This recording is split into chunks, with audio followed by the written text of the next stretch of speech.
Good afternoon. This is Awabil Ahmed in front of you. Generally, my topic is myself. Today, I would like to talk about myself.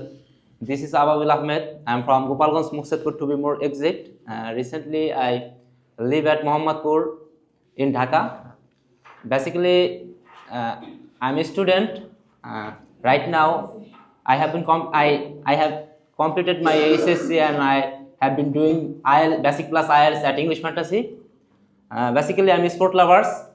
I like I like many kinds of game like football, cricket, badminton. Among them, I most like badminton because it's my favorite game, and I love to read books like non-fiction books. It makes me self-motivated, and I dislike backbiting because it is prohibited in our religion, and I also dislike smoking. It causes cancer and it creates other diseases.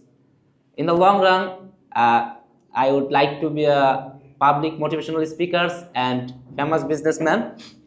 Finally, I would like to say that I always think positive, talk positive, and work positive.